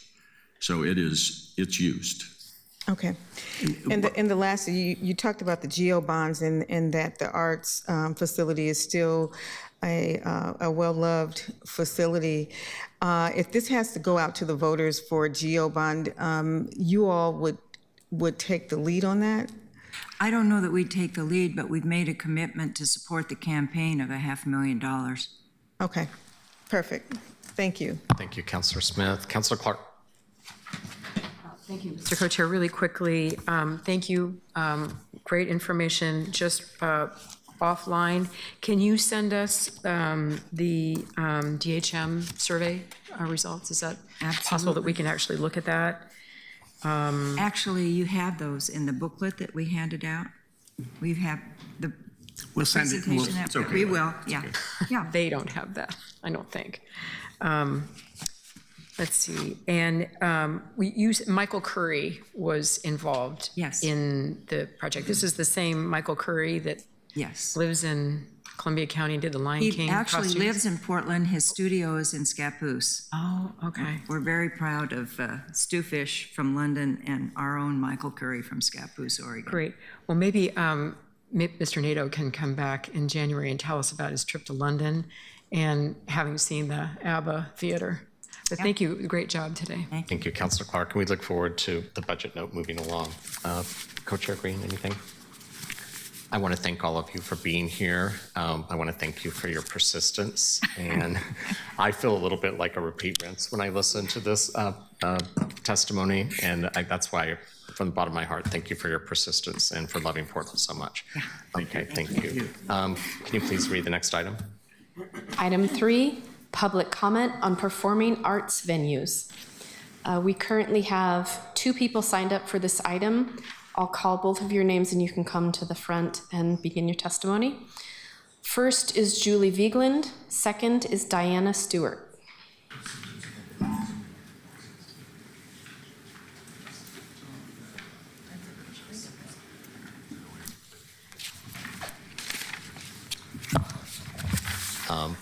Please, hello, Julie. Go ahead and speak. 3 minutes max. Chairs Ryan, Green, members of the Arts and Economy Committee, for the record, my name is Julie Vigeland. I'm a South Waterfront resident. I'm also a lifelong patron and advocate for arts and culture in Portland. I led the campaign for the renovation of the Armory. I served on RAC. I was appointed by the mayor to the Parks Board and served as chair. I was appointed by 2 governors to the Oregon Arts Commission and served as chair. I am here to thank this committee for the work you are doing. It's extraordinary. We have all heard the narratives of despair about Portland, and it breaks my heart. But I believe our city's challenges are creating a clarity of vision and a trend towards action that Portland hasn't seen in decades. This energy is palpable. Today in our city, we are talking about a host of future-forward projects, including the James Beard Public Market, the Broadway Corridor, the Green Loop, the Portland Fire, Major League Baseball, the renovation of Keller Auditorium, and the Performing Arts and Culture Center at the PSQ campus. Additionally, we celebrate the newly renovated Literary Arts Building and the Portland Arts Museum. They all reflect a compelling central vision that arts, education, culture, entertainment, and culinary experiences will be cultural and economic spark to reignite Portland. In my opinion, you are absolutely right to loudly champion this vision and projects that will attract multiple partners and funders to invest in it. One thing today's presentation makes clear is the power of Portland State University, not just for unrelated Performing Arts and Culture Center, but as a civic force for good. With their expertise in arts and as fundraisers, developers, and economic drivers, PSU is a major mover of the arts and economy, both downtown and across our region. PSU is showing up to serve our city. I want to end by emphasizing the arts part of the equation because that is so close to my heart. I deeply believe we have in these 2 projects the ability to spark our entire arts and culture ecosystem, to ensure a bright future for the performing arts in Portland, to offer a lifeline to arts groups, large and small. Our future is in our grasp, and if we all do our part, we can do it. Thank you. Good morning, councilors. My name is Diana Stewart. I live and work in the River Place neighborhood. I'm also a board member of the Downtown Neighborhood Association, but today I'm testifying on behalf of myself. I've closely watched the efforts over the last 2 years to find a compromise that works for Portland between the two Performing Arts Center proposals. I've become openly supportive of the Keller 21st Century project moving forward first because of its ability in the near future to become a catalyst for urgently needed revitalization of the downtown. There are 3 issues that today's presentations have either overlooked or downplayed. First, will the PSU condominium vision consume the dollars for management, et cetera, that the Keller has generated for P5? We have asked, we have not been told. We've been told that would be looked at in the future. We still don't know. Also, I think there's confusion about funding strategies. We have also been told that the PSU vision would contemplate the city being responsible for the entire construction of the 3,000-seat Performing Arts Center, that the state money that they've received is for the rest of their vision for this center. Second, the traffic study that has been provided and will be provided to you was wholly inadequate since it's promised but apparently failed to involve PBOT and ODOT in determining potential traffic backups onto freeways with the PSU concept. Let me repeat. PBOT has told us they were never consulted on this traffic impact study, the transportation study. TriMet apparently was not involved. So we have no idea with Lincoln and its interesting configuration of only one traffic lane and one lane pretty much for mass transit, what would be the impacts of people trying to access that site. Additionally, although it started out by saying it would do so, it completely failed to look at the traffic impacts if there are 2 performing arts centers operating on the same night.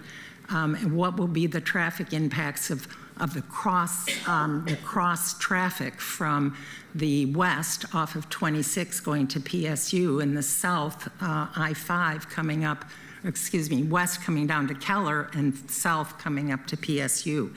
It is not addressed. The feasibility study was crippled from the onset since the city limited the consultants from studying the financial feasibility of 2 competing centers. The sensible path now is to stop studying the issue and move forward first with the Keller, that stunning project, given public support, increasing the likelihood of private and public funding. The only impediment is the shutdown. The city apparently has not explored the possibility of building a temporary structure. This should happen immediately. We need the symbolism and the win immediately, moving forward first with Keller and then with PSU. Thank you. Thank you, Diana. Let's go ahead and get to the next item. We have 7 more people. Thank you. Okay. Item number 4, public comment on arts and economy issues. I'll call the first 3, and if you're in the room, please come to the front. First, we have Stephen Green, then Anita Davidson, and then Lynn Felton. Diana, we have how many? 9? We have an additional, a total of 6 people have signed up for this item. Great. All right. Thank you. We'll have hard stops at 3 minutes. Stephen, please start. Thank you, councilors. My name is Stephen Green. I'm a D2 resident, also business owner, spent 10 years working for the city doing economic development. I'm here today to talk about what happened last week. So I got to spend 7 hours in this room waiting to testify on the amendment that was going forward to the council, brought by Councilor Green and Councilor Murillo. First, I want to go and say thank you to Councilor Smith. Councilor Smith was very clear in saying the portion of the amendment that addressed Prosper's budget being cut by $3.25 million wasn't factually what was owed. They did not owe that money back to the city, and so I appreciate you for being clear on that. It was shocking to be one of the many business owners around the city that received an email from DCA Oliveira outlining what would happen if the amendment went through, cuts to the newly opened Office of Small Business, cuts to the Inclusive Business Resource Network, which, as many of you know, funds more than 30 organizations working mainly with BIPOC small businesses around the city, NEA, MISO, Urban League, et cetera. And then lastly, a almost $1 million cut to workforce development. So Councilor Dunphy mentioned earlier today the importance of workforce development. And so it was interesting and confusing for us in the business community to see you want to support that, but also last week be ready to support cutting money that so vitally is needed towards that development. My question for you is, where do we go from here? This past spring, we fought in the community to try and save Prosper's budget of $13 million, which equates to 0.15% of the city's overall budget. Small businesses continue to struggle. We're closing left and right. Councilor Ryan, your great work with the Save Our Storefronts, you heard loud and clear what the struggle was in real time for our small business owners. How do we work together? I was saddened to learn from Councilor Murillo's team that no one from Prosper or the community was talked to about these cuts or how they'd be impacting small businesses. So my question to you moving forward is, how do we not find ourselves in the same spot when we come and do the spring budget? It's clear we agree on the value and the importance of small businesses in this community. How do we find a way to work together and identify the resources needed to continue to support them? Thank you for the time. Thank you. Anita is online. Anita, you can unmute yourself and begin your testimony. Thank you, and good morning. My name is Anita Davidson, and I'm a clean and safe ratepayer as a downtown condo owner. I'm here today to open a conversation with an end goal of legislation in two parts to improve the enhanced service districts for the ESDs. First, the ESDs and ratepayers would benefit from a city-appointed ESD advisory group. This is a best practice in many comparable cities, including Seattle, from which many of our current ESD practices are borrowed. An advisory group is needed as a resource to the ESD program and to add representation for small businesses, nonprofits, and residents. Second, citizens deserve council-approved policies beyond the ESD guidelines and handbook currently in use that were never approved by council or administrative rule. Processes created by city staff should not become de facto policies. Without a legislative resolution, city staff has no plan to seek approval for current practices. We know this because of a report from the ESD coordinator to the auditor this year. A copy of that is included in my written testimony. Here are a few of the practices and policies that need creation or update. No threshold of ratepayer support is required to create or expand an ESD today, yet the city continues to claim ESDs are created by ratepayers. Instead, the current practice requires a threshold of opposition to block a new or expanded district. Such a practice is undemocratic and faulty in its logic. The current level of opposition required to sunset, create, or expand a district needs review. At 33%, that threshold is unreasonably high, given that public properties now supply 20% of Clean and Safe's funding, with no process for public properties to oppose. Official notification of ratepayers is inadequate and code is outdated, citing a license application form that does not exist. Current practice to set or expand boundaries needs review to add equity and transparency about how single properties are allowed to zigzag out of the boundary. Beyond boundaries, additional policy is needed around exemptions. Why do the Keller, Schnitzer, and Portland 5 properties pay $0 in ESD fees, but the Art Museum was denied a request to opt out, now paying around $65,000 per year? The definition of enhanced services deserves review, especially in light of the new tax-funded Basic City Service Program that supplies sidewalk cleaning and graffiti removal. Current policy did not anticipate that ESDs would operate for any other purpose, yet Clean and Safe does have other clients. City policy is needed to require bright lines around how ESD funding is used, especially where ESD programs intersect with other clients of the ESD. Thank you for your time and your service to the city. I truly hope we can open this conversation on these ideas, and I welcome an opportunity to meet with you or your staffs. Thank you. Thank you, Anita. Lynn? Chairs, councilors, Lynn Felton, District 1 resident. As Councilor Dunphy often says, for East Portland, I'm not going for equality, I'm going for more. That's why I am here today. As you hear about performing arts centers, ask yourself, where is the East Portland Performing Arts Center? As you see Christmas trees lit downtown in Lloyd Center, where is the East Portland Christmas tree being lit? We are struggling just to keep the lights on.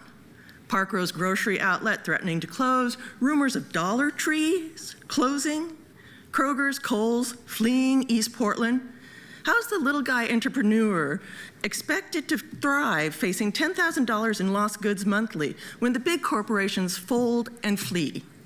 We need the City of Portland's help. There are things that all councilors and various city departments can be doing now. Mayor and councilors, East Portland Business Summit with multiple stakeholders. Key questions: why are you leaving and what will keep you in East Portland? Make sure East Portland is part of Commissioner Ryan's storefront support plan that the city administrator is preparing. Council and Prosper Portland start seeding money to activate District 1. That could be enhanced service districts, city-sponsored activations, support for business associations. Councilors lobby Multnomah County commissioners to use Oregon Video Lottery money for economic development where the video lottery machines are, East Portland. According to a PSU study, greatest density of them, Hazelwood. Where there are none, the Pearl. The last 2 years, $3 million of that money has gone to downtown Portland. Develop a plan with the Port of Portland about what does shared prosperity look like for District 1. $2 billion was just spent on the airport. What are the plans for that to add to the economic vitality of East Portland? Jobs and jobs and jobs. In the economic opportunity analysis, let's have real middle wage jobs, not warehouse jobs that will go poof from AI and robotics. Let's do something really hard and find industries that do not limit the quality of life in East Portland, but to provide middle wage jobs. On a much lighter side, counselors and staff start dialogue with Travel Portland, Travel Oregon about highlighting East Portland in their tourism narrative. Gateway to the Gorge, Portland's front door, as Councilor Smith likes to say. There are multiple ways to help East Portland, but it takes money and focus. And as we in East Portland have heard over and over since being annexed from the city, there's always a reason.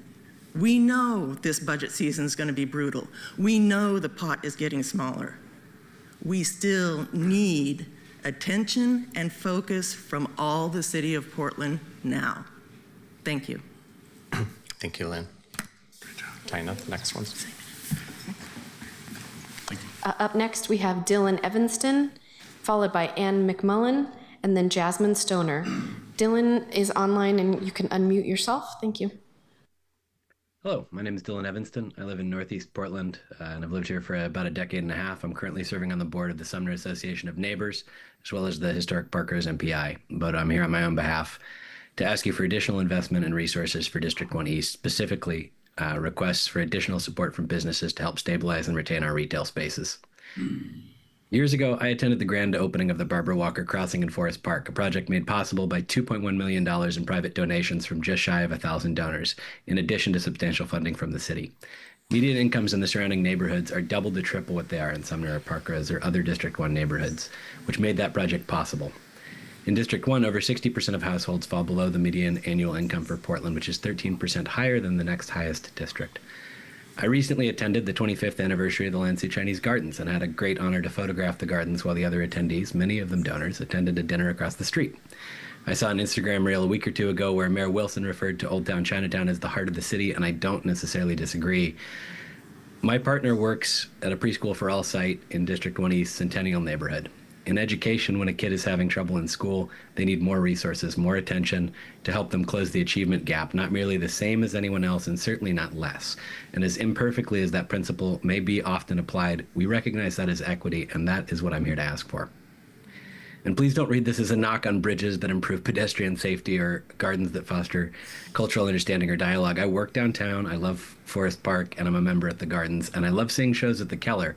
But it is clear to me that District 1 has a lot of unique challenges, and we lack the historic advantages and investment that other districts in the city enjoy. Yet, District 1 residents continue to be asked to vote on bonds for city improvements that don't feel like they touch our neighborhoods. We don't have a lot of wealthy benefactors or big tourism draws, but we've got a lot of people that are ready to work. As the city pushes further into the post-COVID recovery, we need the council's help to ensure that we are able to do that work. And to ensure that we can, we need to stem the flight of retail businesses serving our district. We can't afford to lose shops and third spaces close to home. We can't afford to lose employment for people in our neighborhoods. We can't afford to have large pockets of our neighborhood become food deserts when grocery stores leave. We need help to improve public safety, accessibility, and access to resources for businesses in our districts. And I know that the ask from support from businesses in District 1 business community may seem exceptional, but we require some exceptional support to get us back on track with the city's recovery. I don't believe that our city can afford a strategy that invests only downtown and more affluent business districts with the hope that the growth there is going to trickle down or trickle east. Thank you. Thank you, Dylan. Ann? Ann McMullen. I'm also in District 1. I feel like I could probably turn around and leave right now. Lynn and well, you guys are doing a great job representing District 1. And, but I'm here to talk about short-term things. First of all, I want to say thank you to Councilor Smith for voting no last week and then introducing Smith 2. And I would encourage everyone to vote for that. Although I'm going to tell you straight up, $500,000 is it's not enough. I heard Councilor Dunphy say the other day, he's not going for 25%, he's going for 50. And that's what we need, to be perfectly honest. To give you some idea, I just finished 2 proposals. One is a proposal to stabilize the area near the Menlo Park bottle drop. $725,000 annually until we get that area stabilized. I finished another proposal to finish spending the safe blocks that were invested in Hazelwood. That's $425,000. It's $1.2 million just in 2 very troubled but also critical areas in the heart of the district. One's a transit center and one used to be a major retail center. And I haven't even touched on Gateway yet. So, and we all have things to say about Gateway. So I would like to encourage all of you to, first of all, vote yes on Smith 2, and then also to consider some other things that could conceivably be done in this fiscal year. One would be to, and we've talked to Councilor Smith about this, seeding 2 ESDs in East Portland and funding those ESDs for a couple of years till we can show proof of concept, and then eventually, though, those would be self-sustaining. Although after listening to the testimony about the ESDs just a couple minutes ago, I think I need more information on that. But it seems like a good way to get some self-sustaining. Businesses will then have skin in the game too, but we have to show them it's gonna work. And also, I would like to encourage you to maybe restructure Prosper. It's a great tool, but right now it doesn't work equitably across the district. I'd love to see a district coalition model, similar to what we did with the neighborhoods, possibly as a new addition to tweak Prosper. Thank you for your time today. I really appreciate it, and I'm happy to answer any questions if you have any. Thank you, Ann. Yeah, we're so short on time. Jasmine is next. Jasmine is online. You can unmute now.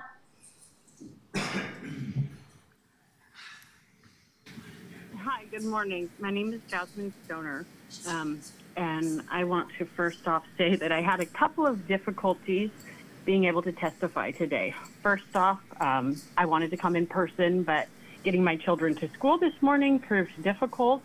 So then I decided I would testify online. So I went to the Starbucks on Washington Street to use their internet, and they were actually down because they are on strike. While I was there, I could not use their internet, so that is why I have now just phoned in. While I was there, the kids that were on strike, though, they did give me this card for a local coffee shop up the street. Why that applies to this situation is that I thought that that was a great marketing tool. I want to talk with you briefly about East Portland's dire need for affordable grocery stores. We need them more now than ever. Fred Meyer has left. Dollar Tree may be leaving. That's what we've heard. And I would like to just, for a moment, apologize that my testimony is not as polished as the people that testified before me. However, I am very grateful that I get to follow their example because I don't have to worry about touching on some of the things that I wanted to talk about. Because now that I'm looking at my notes and I want to read them, I looked for my glasses and I couldn't find my glasses. And it occurred to me that it wouldn't matter because I'm crying right now because I think about that single mom that has to take the bus to the grocery store to get groceries for her kids. And the fact that it's going to be more and more difficult to get to the grocery store. With the grocery stores closing, it's going to be more and more difficult for my neighbors to get to the store. I'm fortunate enough to have a vehicle, but I noticed when I was at a community pantry, a food pantry was happening at my children's school. Because I'm a parent, I'm also a member of Mill Park Neighborhood Association.